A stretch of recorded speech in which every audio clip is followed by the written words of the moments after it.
কথা দৃষ্টান্ত না দেবে আর বলাচ্ছি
আমার রক্তের ভাই কামাল জমাদার হলো এ কারণে তারে আমার ভাই বলিতে হলো সরকারে বলে সে যে মেয়ের জামাই তবু আমরা তারে কিন্তু বলতাম ভাই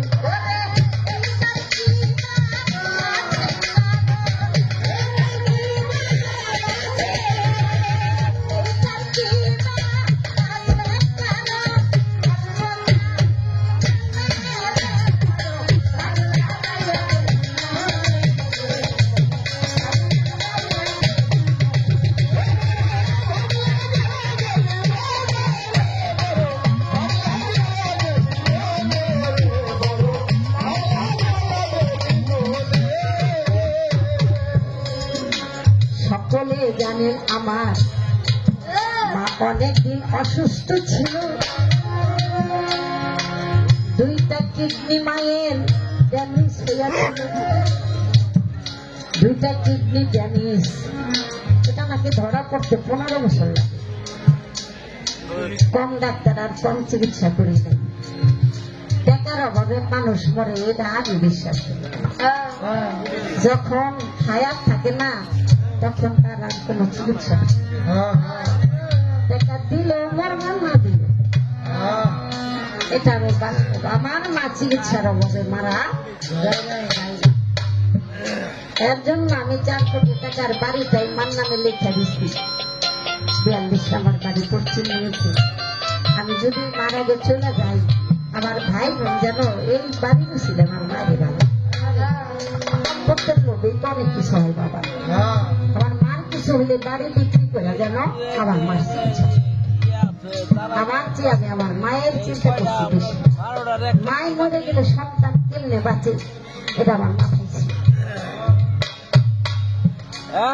কিন্তু মা মরে গেছে আমরা তো বাচ্চা আছি তাই না আল্লাহ বাচ্চা সেজন্য আমার মার হঠাৎ রক্তের প্রয়োজন সেদিন বড় একটা অনুষ্ঠান ছিল আমার কামাল ভাই ভাইরে বললাম ভাই আমার মার রক্ত লাগবে এবং নিখুঁত রক্ত লাগবে ভেজাল মুক্ত রক্ত লাগবে ধূমপান করে এই ধরনের রক্ত মার শরীরে ঠিক করবে সকল কাজ থেকে আমার কামাল ভাই সেদিন আমার মাকে আমি চেষ্টা করছি সেই থেকে আমার রক্তের ভাই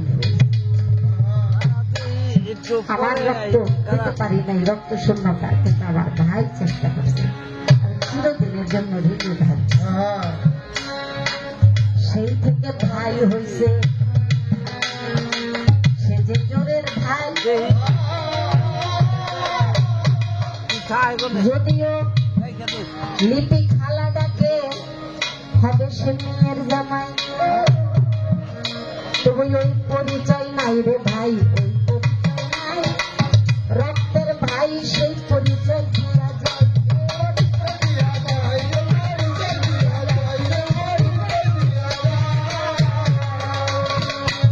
মালিকে নিয়ে গেছে মায়ের আমার আল্লাহ বিরত আছে দুনিয়ার মধ্যে সন্তানের একমাত্র এটুকুই বলা আছে মালিক রে আমার মা বাবারে তুমি তোমার দয়ার কুলে ছায়া আর কিছু মালিকের কাছে এটুকু সন্তান যেন আমরা হারা বাবা হারা চলে গেছে আল্লাহ জন্য করে। এই জন্য বলে দুনিয়াদারির সন্তান যদি তার মা বাবার জন্য দোয়া করে সেটা আমার কাছে অনেক আগে সবার আগে কবুল হয়। তাহলে আমরা সন্তানটা সেটাই যেন করি। তাই আমি বলে দিলাম যে শুধু ঔষধেই যদি মানুষ বাঁচত তাহলে ডাক্তার কোনোদিন নয়। বাংলাদেশের শ্রেষ্ঠ ধনী কে ছিল? জহিরুল ইসলাম ছিল। মারা যাওয়ার কয়েক বছর আগে সে মুখ দিয়া কিছু খাইতে পারে না, পাঁচ দিয়া তারে খাওয়ানো হয়েছে। সে কি কম ধনী ছিল বাবা? তাই ধনী ছিল। এই জন্য হিসাব লেখা শেখানি। যখন যার ডাক পড়বে এক মুহূর্তের জন্য সে আর বিলম্ব করতে পারবে না। এটাই কথা। কুল্লি নাফসিন যায়কাতুল মউত, প্রত্যেকটা প্রাণীর মৃত্যুর স্বাদ গ্রহণ করতে হবে। এটা স্বাদের পরম বন্ধু আমাকে ডাকবে, আমি তার কোলে ঘুমায়া পড়বে। আর যে শান্তি আর স্বাদের আর কিছুই থাকবে।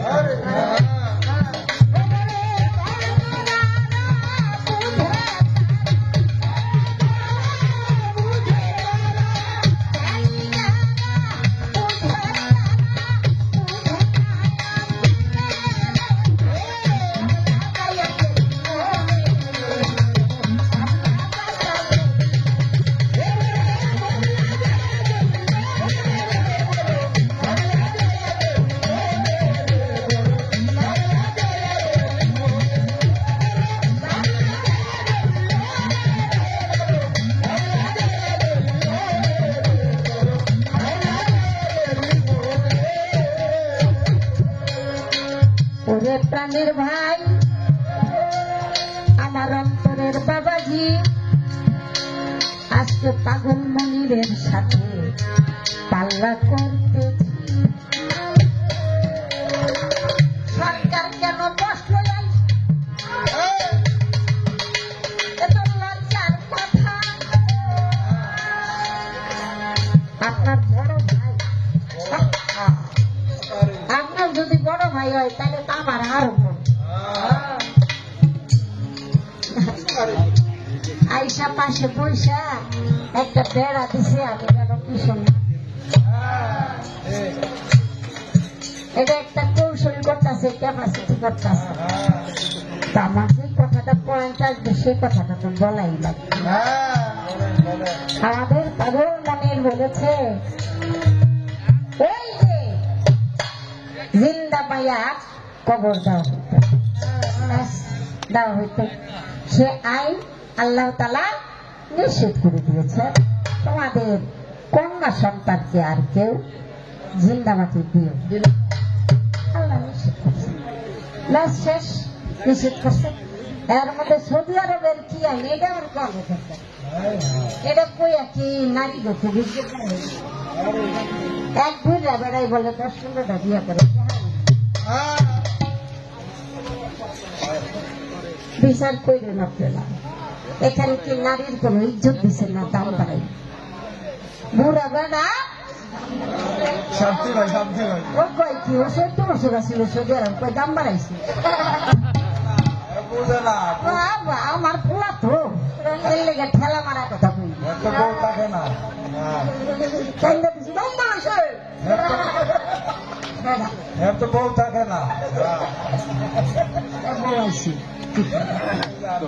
কি কয় না কয় মারবো কি। আচ্ছা, একটা বুড়ো মানুষ বয়স হয়ে গেছে গা, সে তার মেয়ের বয়সে একটা বিয়া করে নেই। আমরা 2008-এ গেছি। হ্যাঁ, তখন তো আমাদের সাথে আমার শ্বশুর আব্বা ছিল, সাদি বাবা ছিল, মনোয়ার ছিল, আমাদের হাসিব বাবা ছিল। আমরা প্রায় 8-10 জন গেছিলাম, 11 জন গেছিলাম। তো সেখানে কিছু কিছু তো বিষয়টা দেখে আসছে।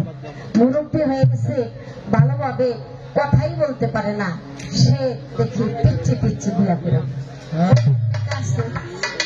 আমি আপনার কাছে জানতে চাই, কোরআনে যে আইনটা, সে আইনটা কি এইটা? ছেলে বড় হয়েছে শিয়ানা হয়েছে, ছেলে বড় হয়েছে, শিয়ালা হয়েছে, ওই ছেলে বয়স হয়েছে, তার বয়সের একটা ক্ষুধা আছে। বয়স্ক বাবা এই অবস্থা দেখার পরও সেই শিয়ানা ছেলেকে বাবার টাকা খরচ করে বিয়ে করায়, অথচ সেই টাকা হইলে নিজেই বিয়ে করে দেয়। মাইয়া হয়েছে 8-10টা, একটারে বিয়ে দেয়, 15 টাকা লয়। এই টাকা কি করবো? হ্যাঁ, এই টাকা আরেক মাইয়ার বাপের দিয়া ওইটা দিয়ে হয় কাম সেরা লাই, কিন্তু তার শিয়ানা পোলা কিন্তু তালে আর কি আফসোস করে। আর ভাই আপনার কাছে জানতে চাই, এটা কি আল্লাহ রাসূলের আইন, এটা কি কোরআনে আইন নাকি অন্য? আর আমরা পাগল হয়ে যাই, ছেলে যদি শিয়ানা হয় আমরা যেইভাবে একটা বিয়ে করাই, কারণ তার ভিতরের একটা ক্ষুধা আছে, এটা তো মনে পাকি। আপনার কাছে আমার ওই কথাটার জন্য এই কথাটা রইল। আচ্ছা, এখানেই শেষ না। আমার দয়াল নবী বিয়ে করেছেন 13 থেকে 14টি। আপনি বলেন তো, আমার দয়াল নবী এই বিবাহগুলি যে করছে সে কয় টাকা পণ দিছে? কি আমার দয়াল নবী তো একাধিক বিবাহ করেছে, এই বিয়ের ভিতরে আমার দয়াল নবী কয় টাকা পণ দিছে? এটাও পবিত্র কোরআনের মধ্যে মীমাংসা দেওয়া আছে।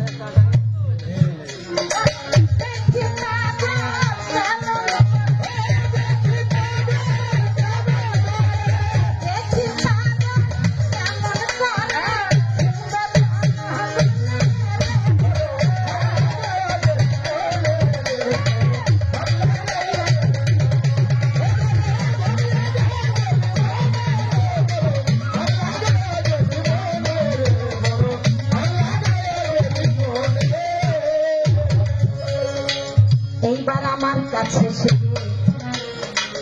জিজ্ঞাসা করে, ভুলি নাই কথাই আমার মনে পড়ে, এখনোই আমরা জিন্দা সন্তান মাটি দিতেছি। এই কথাটা কোরআনেতে আমি দেখেছি। আল্লাহ বলে, ওরে মানুষ, তোমাদের সন্তান জীবন্ত অবস্থায় কখনো পানিতে চুবাইয়া মারতেছ, কখনো মাটিতে পিষায় মারতেছ। কোরআন এটা এক সময় আইন চলে, আরেক সময় চলে না, তা কিন্তু না, এটা একেবারে চলে। একটু নিজের দিকে তাকাইলেই বোঝা যায় যে আমরা সব সন্তানই কিন্তু আমাদের জন্য যাই না। কিছু সন্তান নিজেরা জানতেছি যে এই সন্তানগুলি আমি ধ্বংস করতেছি, তারপরে কিন্তু আমরা ওই জায়গায় যাই। কখনো সন্তানগুলি পানির মধ্যে চুবাইয়া মারতেছি, কখনো আবার মাটির মধ্যে। আল্লাহ নিষেধ করে দিচ্ছে, আমি শুধু ইঙ্গিতটা দিলাম। এটার নাম হলো হত্যাকারী। আল্লাহ বলেছে, কোন হত্যাকারীকে আমি ক্ষমা করি নাকি তার রতিমতি জুটি, তার পিতৃধন, তার জীবন বাড়ি, তার আত্মা, সেই আত্মাকে নিম্নদারে রঙ্গলীলা করার জন্য, পশুত্ব নিবারণ করার জন্য সে সেটাকে হত্যা করবে। আল্লাহ বলেছে, ওরে বান্দা, অপব্যয় করিও না, অপব্যয়কারী শয়তানের বন্ধু তুমি। অপব্যয়কারীকে আমি ক্ষমা করি না। অপব্যয়কারী কারে বলে ভাই?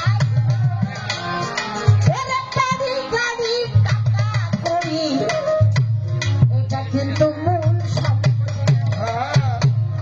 ছিল না, বাড়ি ছিল না, গাড়ি ছিল না, সম্পত্তি ছিল না, জায়গা জমি ছিল না, টাকা করি, একদিন আবার থাকবে না। খালি হাতে আপনি আমি মাত্র 3 মুষ্টি মাটি, ভাগ্যে আছে কিনা নাই, আমার জানা নাই। অন্ধকার কবরে যখন শোয়া যায় সবে মিনহা খালাক নাকুম অফিহা নুইদুকুম অমিনহা নুখরুজুকুম তারাতান উকরা, এ মাত্র 3 কথা। এখান থেকে তোমাকে তোলা হয়েছে, এখানে শোয়ানো হলো, আবার বিচার দিবস এখান থেকে তোমাকে উঠে সাথে এখানেও আবার। তাহলে অপব্যয় করতে নিষেধ কি করেছে? এটার নাম হলো পানি। পানি, যে পানির নাম জীবন বাড়ি, যেই পানির নাম আভাতের জল। ভিতরে যতক্ষণ সেটা শক্তি, আর বাহির করে দিলেন সেটা হলো দুর্গন্ধযুক্ত পোকামাকড়ের। এটার নাম হলো আভাতের জল। প্রত্যেকটা সন্তান মায়ের গর্ভে আমরা ছিলাম, মাথার মধ্যে একটা আভাতের জলের বেষ্টনী ছিল, সেটার নাম মুরব্বীরা কয় পানি মুসি। পানি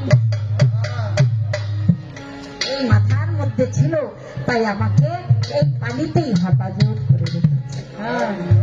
দুনিয়ার মধ্যে যখন আসি ওই টুপিটা আসে আগে, পরে আসলাম। ওই মাথার যে পানি হেফাজত, ওটাকে যদি আপনি হেফাজত না করতে পারেন, তাহলে আপনার পানির অভাবে অকালেই জীবন শেষ হয়ে যাবে। সাইজিল আলম বলেছে, যে ধনে উৎপত্তি প্রাণ ধন, সে ধনের কেন হলো না যতন, অকালে ফল পাকাই লাগে এই দুঃখে। আবার গুরুর কাছে এসেছেন, গুরুর কাছ থেকে শিখে নিবেন, গুরুর কাছ থেকে জেনে নিবেন কিভাবে আপনার সেই জীবন বাড়িকে আপনি রক্ষা করবেন। এটাকে ফেলে দেওয়ার মধ্যে কোনো সাধন ভজন। মুখের মধ্যে আমার থুতু, পেটের মধ্যে ময়লা, এটা আছে, কিন্তু থুতু বাইরে ফেলে সেটা চেটে খাইলে সেটা আর আমার উপকার। এটাকে রক্ষণাবেক্ষণ, এটাকে হেফাজত করার নাম হলো। বলে দিলাম সেই কথাটা। গুণের ভাই, পাগল মনিরের কথা শুনে আমি খুশি হয়ে যাই। শরীরটাই একটু বেশি গেছে দুর্বল হইয়া, 3 দিন পর্যন্ত বাচ্চা কাচ্চার সাথে 2-1টা কথা কইয়া, কেমন আছো বাবা, কইতে গাইছো, ভালো আছো, এই কয়টা কথা কইতে কইতে বাবা জানের কাম সারা।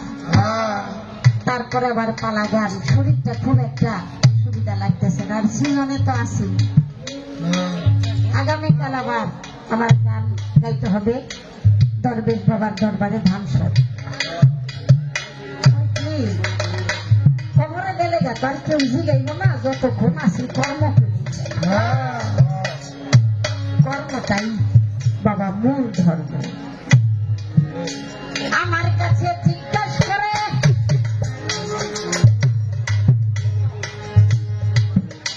খুরমা খেজুর চুরি কইরা খাইল, চুরি কইরা খাইয়া সে যে কি ফল। তবে একটা কথা বলি, চুরি নয়, এটা খাইছে না কইয়া আছে না এরকম একটা ঘটনা বাবা। এ বিষয়ে আপনার ছোটস্থ মুখস্থ কণ্ঠস্থ আছে না? এই খুরমার মধ্যে বাদাম ঢুকাস খাওয়াই, আমি ভুললে যাই না। খায় এটি কিছু শেষরার গোষ্ঠী আছে, এতটুকু বাদাম লয়ে বই রয়েছে, যাইতাছে বাদাম গরম নেই, তো গরম হলেই কার নরম হলে কি, তুই তো টেহা দিয়ে খাবি। আমার বিশ্রাই নরম কি শেষরার শেষ। বাদাম আনারে কইলাম কিছু না, কইলে তো বাদাম টুকে ড্রেনে ফেলাই দেবো, পরে কি করবো, গরিব মানুষ। এই জন্য আল্লাহ বলে, যেই হাত দিয়ে আরেকজনের সম্পদ তুমি থাপা দিয়ে খাও, তার মনের মধ্যে কষ্ট দাও, 2 দিন পরে দেখবা হে হাতের শক্তি নাই, যুগা বাদ যে খাইতে তাও পারবা। আল্লাহর বিচার জবর করার বাবা। আল্লাহ যখন কাহার হয়ে যায় তখন এই জন্য খুব সাবধান হইয়া থাকতে হয়। স্বাধীনতা পাওয়াটা বড় কথা না, সেই স্বাধীনতাকে রক্ষা করে চলাটাই হলো। বোয়ালি কলঙ্কার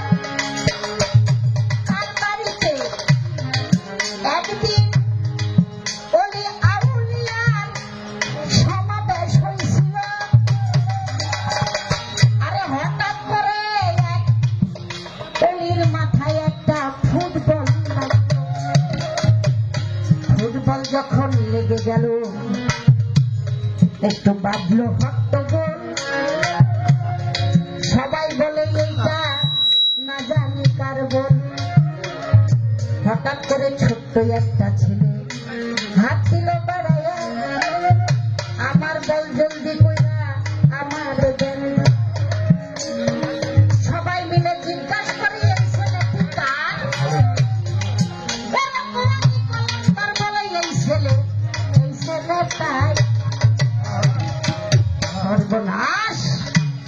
ওলি আউলিয়ার প্রেমের সমাবেশে আপনার ছেলের বল এসে একটা গন্ডগোল বাঁধাই দিল, একটা এত ভালো একটা আলোচনার মধ্যে গন্ডগোল বাঁধাই দিল। এই ছেলেটা কেমনে জন্ম দিল? তখন বুয়ালি কলমদার কি কইছিল মনে আছে তো? বলছিল এই ছেলেটারে যে কেমনে জন্ম দিছি, এই ছেলেটাকে জন্ম দেওয়ার আগে আমি কই গেছিলাম, আমি একটু ধ্যান ধরে একটু পিছনে যাই। আপনার ছেলেটা এত দুষ্ট কেন, এত উচ্ছৃঙ্খল কেন, এত সন্ত্রাস কেন, এত অবাধ্য কেন, এত ব্যাকুল কেন, প্রেম নাই কেন? আপনি যদি একবার হিসাব করেন ওই সময়টায় আপনার চরিত্রটা কেমন ছিল, তাহলে আপনি ক্লিয়ার। আর কারোর সাথে পরামর্শ দরকার হবে না। যে সন্তানকে আপনি জন্ম দিয়েছেন এটা আপনারই আরেকটা রূপ, আপনার খণ্ড, আপনার অংশ করছেন ধ্বংস, তার নাম থুইছেন বংশ। হ্যাঁ, এই জন্য দুনিয়াদারের অংশীদার হয় আপনার সেই ছিল। আমি পিছনে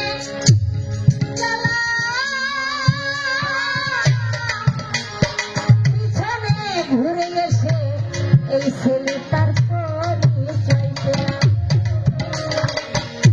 একদিন বাজারেতে গিয়েছিলাম কিনবো খুরমা, একটা মুখে দিয়েছিলাম, বলতেছি সবাই একটা খুরমা মুখে দিয়া টেস্ট যখন করলাম, খুরমাটা খুবই মজা, আমি বুঝতে পারলাম।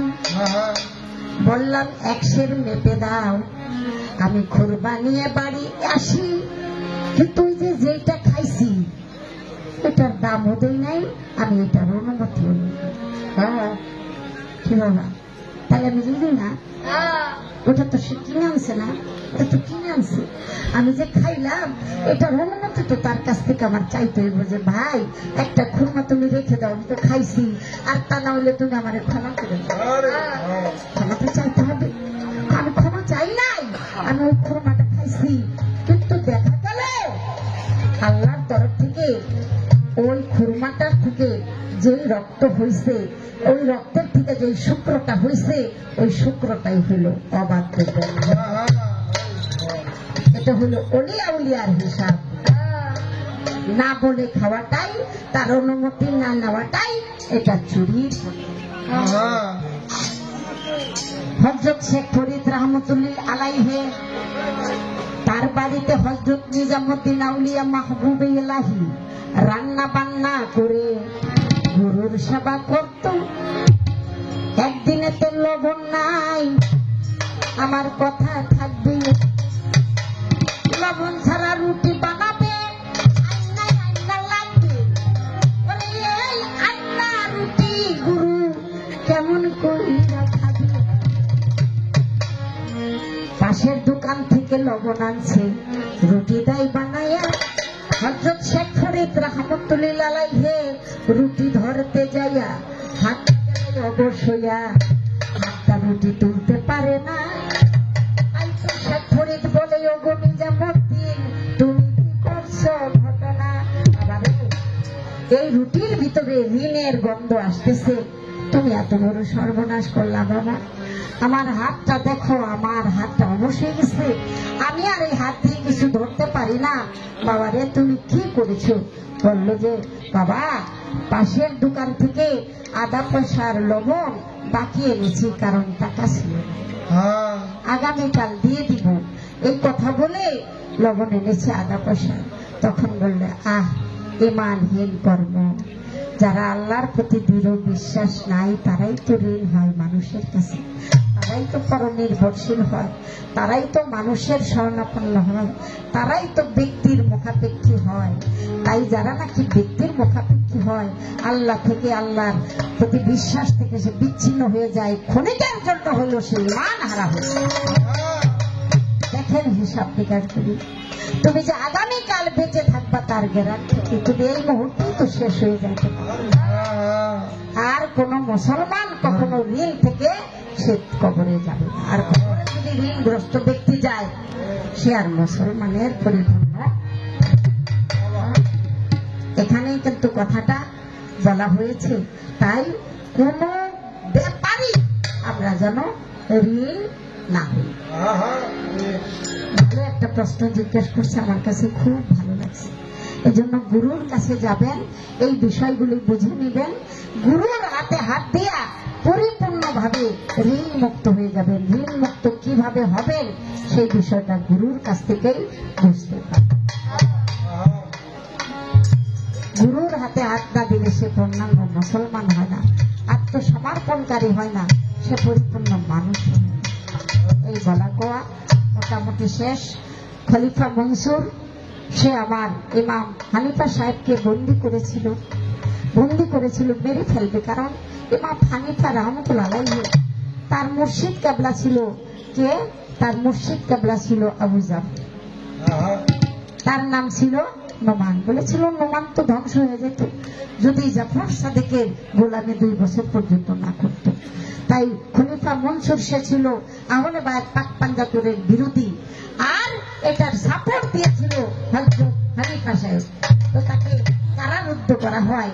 তখন তার জন্য খুরমা নাস্তা হিসাবে পাঠানো হয়, তার ভিতরে কৌশলে বিষ লাগানো হয়। আর তার একজন ভক্ত ছিল আব্দুল্লাহ, সেই ভক্ত কৌশল করে সেই খুরমা চুরি করে খেতে। আমার গুরু যেন বেঁচে যায়, প্রয়োজন মনে আমি শেষ। তাই সেই খুরমা খাওয়ার পরে সে শহীদ। গুরুকে বাঁচানোর উদ্দেশ্যে সেবার জন্য সে খুরমা খেয়েছিল, সে শহীদ হয়ে গেল। আশা করি আমার বলা কওয়া শেষ। আর কোনো কিছু? ছোট্ট একটা গান করিয়া আমি পর্বতে বসে, কয়েকটি কথা কিন্তু আমার হয়ে গেছে। আরেকটা কথা নবুয়ত নিয়ে যদি জিজ্ঞাসা না করি তাহলে ভালো লাগবে না, সে কথাটি জানতে চাই। আপনি বলে দিবেন, এই পৃথিবীর মুখে আমাদের পবিত্র কাবা ঘর, ধর্মীয় ঘর হলো প্রথম। আর এই কাবা ঘরের মধ্যে কিন্তু 364টা মূর্তি ছিল। এই মূর্তিগুলি কিন্তু কোন হিন্দু বানাইছে, হিন্দু না, খ্রিস্টানও না, ইহুদিও না। এই মূর্তিগুলি বানাইছে এক নবীর উম্মত।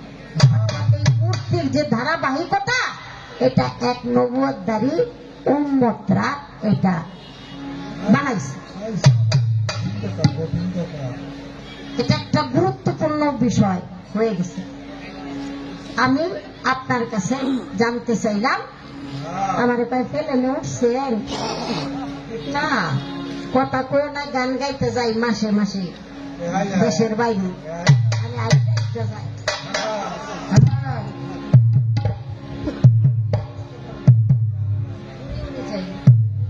আমরা কি সুন্দর মূর্খ পাইছি, আমি বুঝাইতে চাই। ভিসা আকামা বলে ভিসা দিয়ে গেলাম, কিন্তু সময় মতো আকামা লাগান লাগে। আকামা না থাকলে পুলিশে ধরে জেলে ঢুকাইবার পাঠাই দেয়। বাবা কি মূর্খ বুঝে, বুঝে নাই, জানে না।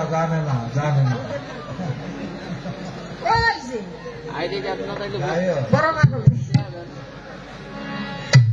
আশা করি এই কথাটার মীমাংসা শুনবো। আর শুনেন, আল্লাহ তাআলা এক নবীর নবুয়ত জনগণকে দেখাইছিল একটা পাথরের ভিতরে। আল্লাহ কইছে পাথরের ভিতরে চাও, দেখো কেমনে বাইরেইতাছে নবুয়ত। বাবা বাবা কঠিন কঠিন এই জিগা আমারে চুপে চুপে কত অপরাধ করছে। কথাই শুনি নাই আর।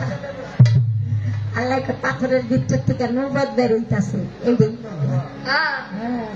আমি জানতে চাই পাথরের ভিতর থেকে নৌবত কেমনি বেরোইবে, কোন নৌবত? এই বলা করা শেষ, দেখি সে আসলে কি জানে।